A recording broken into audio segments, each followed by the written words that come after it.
Then world bio product day. तो department of science and technology along with BIRAC. What is बीरैक?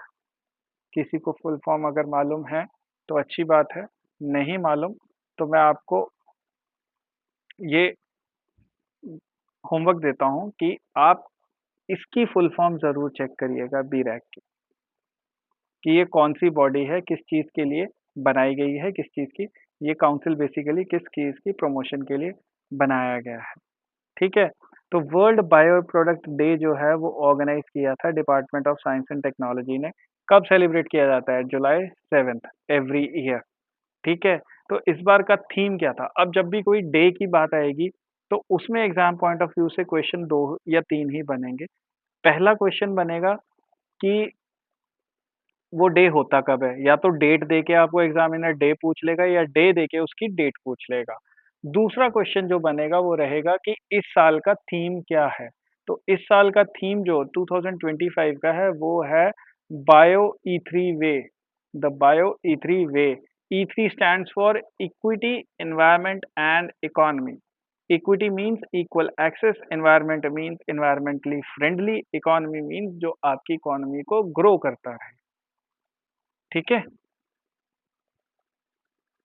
तो ये चीज है। अब आइब्रिक इसमें भी एक बॉडी थी, उसकी डिटेल यहाँ दे रखी है कि Indian bio economy research and innovation consortium. ठीक है। इसमें बहुत सारी बॉडीज जो हैं वो आ जाती हैं, बहुत सारी प्राइवेट और गवर्नमेंट एंटिटीज हैं, सब मिलके रिसर्च करते हैं to improve the economy and the science and technology aspect. Got it? चलिए, the next is Dhammachakra Parivartan Divas. This is very important. इससे हम वैसाख डे के नाम से भी जानते हैं, इंटरनेशनल वैसाख डे। बेसिकली अगर हम इस लोकल लैंग्वेज में बोलूं तो बुद्ध पूर्णिमा। बुद्ध पूर्णिमा। तो अब समझते हैं कि इसका क्या जो है इन्फ्लुएंस है या क्या जो है इसका सिग्निफिकेंस। तो पहले तो एक इंटरनेशनल बॉडी है, इंटरनेशनल बुद्धिस्ट कॉन्फेडरेशन। ठीक है। इसमें बहुत सारे कंट्रीज के जो बुद्धिस्ट काउंसिल्स हैं वो मेंबर हैं। ठीक है। वो और इंडिया की मिनिस्ट्री ऑफ कल्चर, इन्होंने and Mahabodhi society of India, इन सब ने मिलके जो है असद पूर्णिमा या बुद्ध पूर्णिमा या गुरु पूर्णिमा, आप जो भी उसे कहना चाहो, या धम्म चक्र परिवर्तन दिवस जो है ये मनाया है। कहाँ मनाया है? ये मनाया है इन्होंने सारनाथ में। ठीक है। अब वट अब इसको धम्म चक्र परिवर्तन दिवस क्यों कहा गया है? वैसे तो इसको वैसाख डे या बुद्ध पूर्णिमा हम कहते ही हैं या गुरु पूर्णिमा कहते ही हैं। ठीक है। तो धम्म चक्र परिवर्तन क्यों कहा गया है? बिकॉज बुद्धा ने जब ज्ञान की प्राप्ति हुई थी, ज्ञान की प्राप्ति बोध गया में हुई थी, तो उसके बाद उन्होंने अपना पहला जो प्रवचन दिया था वो अपने उन 5 साथियों को दिया था जो उनके साथ बैठ के मेडिटेट करते थे। ठीक है। और ये जो इन्होंने सरमन दिया था ये दिया था सारनाथ में। तो बुद्धा को जिस दिन बुद्धा का बर्थ हुआ था उस दिन भी वही फुल मून डे था। जिस दिन उन्हें एनलाइटनमेंट हुई उस दिन भी वही फुल मून डे था, और जिस दिन उन्होंने अपना पहला प्रवचन दिया उस दिन भी वही फुल मून डे था, और जिस दिन बुद्धा जो है अपना शरीर त्याग कर हमेशा के लिए अमर हो गए थे उस दिन भी फुल मून डे था। इसीलिए उस पर्टिकुलर फुल मून डे को हम बुद्ध पूर्णिमा बोलते हैं या वैसाख डे या धम्म चक्र परिवर्तन दिवस। तो जब ये सरमन इन्होंने यानी इन्होंने प्रवचन पहली बार अपने 5 साथियों को दिया था, उस दिन बोला गया था कि जो धर्म का चक्र है वो पहली बार घूमा है। ठीक है। इसी सरमन में इन्होंने उनको 4 नोबल ट्रूथ, 8 फोल्ड पाथ और मिडल पाथ, इन तीनों चीजों की जो है जानकारी दी थी। ठीक है। और ये जगह कहाँ पे थी? ये थी सारनाथ में, जहाँ पे हम बाद में महान सम्राट अशोक ने एक अशोक स्तंभ बनवाया था जिससे आज हमारा नेशनल एम्बलम आता है। ठीक है। तो ये धम्म चक्र परिवर्तन दिवस इज बेसिकली दैट। ठीक है जी। चलिए। Next is world population day. Again कब आता है? 11 जुलाई। कब आता है? 11 जुलाई को। एंड इस बार का क्या वो था, थीम था? इस बार का थीम था empowering young people to create the families they want in fair and hopeful world. अब बहुत लंबा सा थीम है, अगर आपको याद रखना है वेल एंड गुड, नहीं भी याद रखना है तो आप कम से कम डे जरूर याद रखिएगा कि 11 जुलाई को वर्ल्ड पॉपुलेशन डे जो है वो मनाया जाता है। ठीक है। एक यूनाइटेड नेशंस की बॉडी है यूनाइटेड नेशंस पॉपुलेशन फंड, यूएनपीएफ। ठीक है।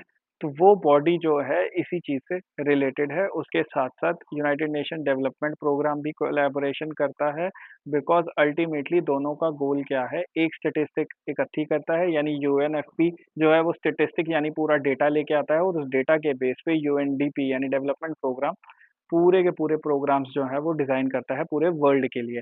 अब ये प्रोग्राम्स या ये जो भी पॉलिसीज वगैरह बनाई जाती है मैंडेटरी नहीं होती है, but these are the ideal. हर कंट्री को इनकरेज किया जाता है कि आप इनको फॉलो करते हुए अपनी पॉपुलेशन या अपने सिटीजन या अपने लोगों को डेवलप कर सकते हैं, अपने कंट्री को डेवलप कर सकते हैं, और सबकी लाइफ जो है वो और ज्यादा बेटर बना सकते हैं। ठीक है। तो बेसिकली जब 1987 में दुनिया की पॉपुलेशन 5 बिलियन पहुंची थी, उस दिन से हमने जो है वर्ल्ड पॉपुलेशन डे मनाना शुरू कर दिया। Alright. Next is international moon day. 20 जुलाई को इंटरनेशनल मून डे होता है। ठीक है। क्यों मनाया जाता है? जब यूएस के 3 astronauts, Neil Armstrong, Buzz Aldrin, ठीक है, इट इज नॉट बन Aldrin, it is Buzz Aldrin, BUZZ, Buzz Aldrin, ये लोग जो है अपोलो 11 मिशन में फर्स्ट टाइम मून पे लैंड किए थे and the first walk on the moon. उसी चीज को सेलिब्रेट करने के लिए इंटरनेशनल मून डे मनाया जाता है ऑन July 20। ठीक है। Next is youth spiritual summit. Basically नशा मुक्त भारत है ना, तो नशा मुक्त युवा फॉर विकसित भारत, तो उसी चीज को एक एक्सटेंड करने के लिए या नशों से दूर रखने के लिए ये यूथ स्पिरिचुअल समिट हुआ है। कहाँ हुआ है? वाराणसी में हुआ है। ठीक है। थीम क्या था? नशा मुक्त युवा फॉर विकसित भारत। ठीक है। करवाया किसने है? गवर्नमेंट ऑफ इंडिया ने करवाया है, ministry of youth affairs and sports. ठीक है। This guy is the minister, mister Mansukh Mandaviya. Then is world youth skill day, July 15 को होता है। स्किल, स्किल कोई भी हो सकता है, कोई भी ऐसी आपका हुनर जिससे आप अपना रोजगार कमा सको, उसे हम स्किल गिनते हैं। ठीक है। तो पहली बार 2015 में ये सेलिब्रेट किया गया था। अच्छा, मैं दूसरी बात ये बता दूं आपको इम्पोर्टेंट, कि जितने भी ये वर्ल्ड के डेज होते हैं ना जिसमें वर्ल्ड लग जाता है, जैसे world youth skill day, world population day, world international moon day, ये सब के सब ना यूनाइटेड नेशन जनरल असेंबली से पास होते हैं। यूनाइटेड नेशन जनरल असेंबली जिसमें प्रेजेंटली 193 मेंबर्स हैं, यहाँ पे कोई भी रेजोल्यूशन पास करने के लिए आपको 2/3 मेजोरिटी चाहिए होती है।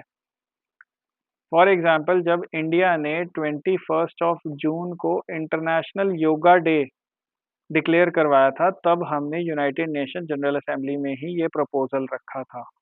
और समर सॉल्स्टिस यानी साल का सबसे लंबा दिन, जिस दिन सूर्य भगवान अपने पूरे उसमें फुल फ्लो में होते हैं, उस दिन को हमने चूज किया था इंटरनेशनल योगा डे के रूप में। ठीक है। तो यूनाइटेड नेशन जनरल असेंबली जिसका अभी सेशन 15 सितंबर के बाद से शुरू होने वाला है, तो यहाँ से पास होते हैं, उसी के बाद उसको नोटिफाई करके इंटरनेशनल डे की जो है या वर्ल्ड डे की जो है वो एक टाइटल उसको मिलता है। अगर वो यूनाइटेड नेशन से पास नहीं है तो जल्दी जल्दी उसको वर्ल्ड डे या इंटरनेशनल डे का टाइटल नहीं मिलता है। ठीक है। क्योंकि वो इंटरनेशनल सही मायनों में तभी मनेगा ना जब सब मान जाएंगे, सब मानेंगे ऐसा कौन सा प्लेटफॉर्म है जहाँ पे आप सारे वर्ल्ड के सारे कंट्रीज को इकट्ठा कर सकते हो? That is so far the most effective platform is United nation general assembly, जहाँ पे हर कोई मेंबर है और हर कोई पार्टिसिपेट करता है। गॉट। तो इस साल वर्ल्ड यूथ डे जो 15 जुलाई को, इसका थीम क्या था?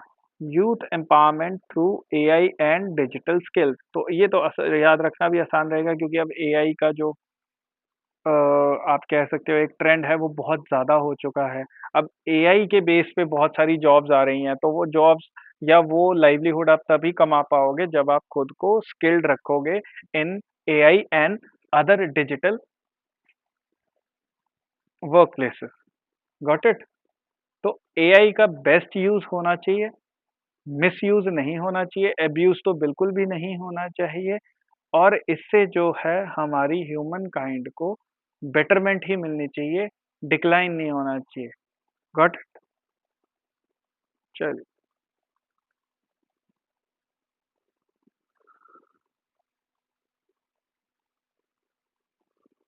Then is global tiger day.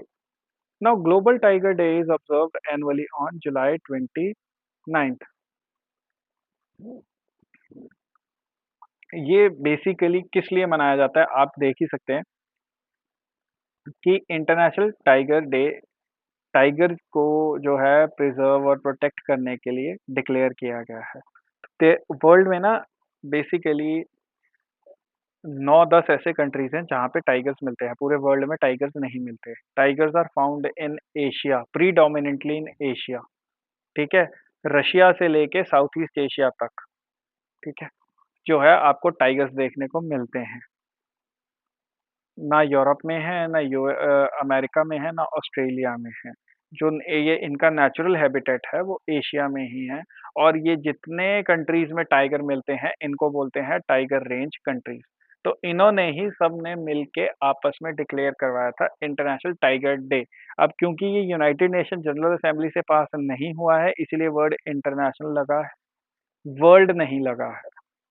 अगर ये जनरल असेंबली से पास हो जाता तो इसमें वर्ल्ड लग जाता।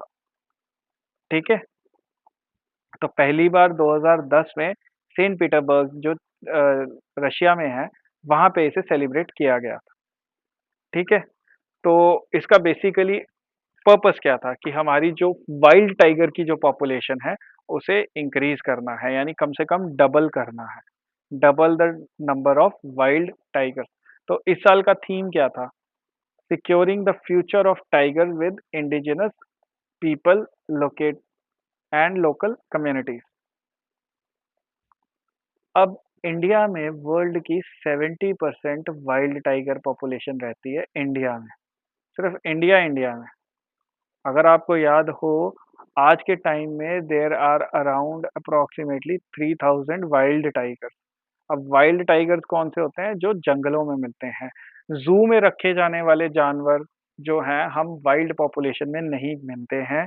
दे are not a part of natural population, they are a part of man made population, या जो भी कैप्टिविटी में रहते हैं उन्हें हम नहीं गिनते। हम जो पॉपुलेशन की, जब भी किसी जानवर के पॉपुलेशन की बात कर रहे हैं, तो हाँ, वाइल्ड एनिमल की खासकर, तो हम बात कर रहे हैं जो जंगलों में पाए जा रहे हैं, ना कि जो किसी ज़ू में रखे हुए हैं या किसी ने पाल रखा है या किसी कंट्री ने उसका कोई कैप्टिव ब्रीडिंग सेंटर। हमें जो मतलब रहता है वो रहता है वाइल्ड पॉपुलेशन से। वाइल्ड पॉपुलेशन से क्यों इतना ज़्यादा मतलब रहता है? क्योंकि वो उस पर्टिकुलर इकोसिस्टम का एक हिस्सा होते हैं। तो अगर वो वाइल्ड पॉपुलेशन डिस्टर्ब होगी तो वो पूरा इकोसिस्टम भी डिस्टर्ब होगा। तो जैसे कि आपने सुना होगा, एक एनवायरनमेंट में कीस्टोन स्पीशीज़ का जो है एक वो होता है, कांसेप्ट होता है। तो टाइगर्स जो हैं कुछ-कुछ इकोसिस्टम्स में कीस्टोन स्पीशीज़ जो हैं वो माने जाते हैं।